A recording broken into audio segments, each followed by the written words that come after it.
Well, just for the house, any injuries on the weekend? Anybody pick up any bumps or anything?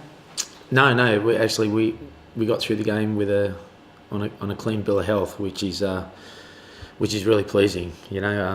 Treviso, a very physical team, so to come out of a bruising encounter without any injuries we're really pleased about that. From your aspect, how pleased with the defensive performance? Yeah, I think it was our most complete defensive performance of the season so far. Obviously, the game was still in the balance at 20-10 with about 15 minutes to go, so we had a couple of defensive sets right on our try line that we managed to. We defended with some real intent and aggression and managed to keep Treviso out, and then to come away with the 27-10 scoreline, I think is the most important thing, and get the win. And I think it confirms that we're heading in the right direction, and we as a group we keep trying to improve. This weekend, if you win 4 from 5, that'd be a good start. Yeah, absolutely. At the start of the season, if someone was saying you're going to be 4 from 5, we would have taken that. In saying that, the table in our conference is so bunched up and so tight. I think there's 4 points separating second place from sixth place. So it's important that we go out there and play against play our best game against a very, very competitive team in Zebre who have won 4 games on the bounce at home. So they're quite formidable at home, and it's going to be a big test of us. But we're just as determined to try and get an away victory. Just a word for your captain, Brad. I mean, a lot of his attacking stuff is highlighted in terms of his runs and his carries and his just from a defensive point of view. How complete a player is he for you? Yeah, he's a fantastic all-round player. I think a couple of years ago, a journalist asked me as well, and I called him world class and compared him to George Smith, and my view hasn't changed on that. It's sometimes the little things that you don't obviously see from the stands that he does so well. It's his movement off the ball. It's the way he positions himself defensively. The way he communicates with the players around him. That's all the unseen work that great players have in their back pocket, and Justin's no differently. He started the season with a real bang. I think he's enjoying his rugby right at this moment in time. I think he's enjoying the responsibility of leadership. But in saying that as well, there's a lot of leaders out there on the field who are assisting him as well, and it's as Justin would probably recognise as well, it's a joint effort. As you wait to go into the derby followed by Europe, is this a game even away from home that you're looking to change the squad around a bit? Every week there's going to be certain changes, and sometimes that can be a rotation, sometimes that can be injuries. So we have to take each week as it comes. I think for us, with the squad that we have, it really is a case of, we focus solely on Zebre as coaches in terms of the planning of the squad and when we can give guys breaks and stuff like that. Clarkey will look a bit of that ahead of the time. So, but for us, it's really, and the players, it's really about focusing on what's going to be a big game for us on Saturday evening or Saturday afternoon, because as I said, Zebre haven't lost at home for 4 games, which is a record for them. The Italian sides aren't arguably what they were 3 or 4 years ago, where you could possibly argue that you could bank, some wins there. They're much more competitive. They've got much better structures in place. So it's going to be a huge test for us. And with the table so tight as it is, it's important that we really man up, play some really aggressive, tough rugby, especially without the ball. Play smart with the ball, and go there and get our first away victory of the season. We were just down in Scarlets. They're resting certainly all their NDC, pretty much all their test players. Obviously with you in mind and Europe the following week, are you in a similar position?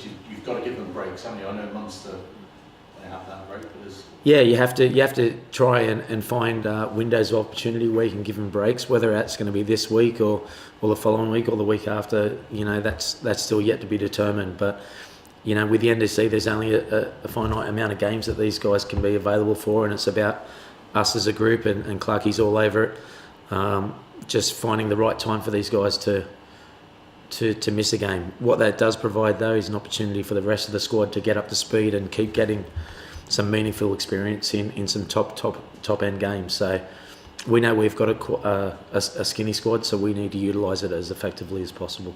You're playing the two Italian sides successive weeks. Would you like to have done what the Blues did and have them both in the same country and have a training week out there?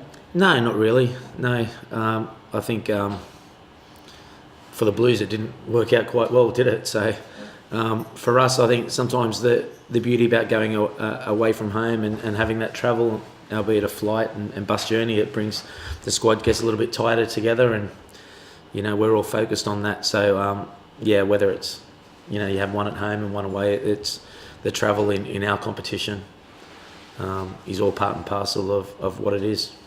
Going into the biggest period of the season so far with the Scarlets and Europe, where do you assess where you are compared to where you'd like to be?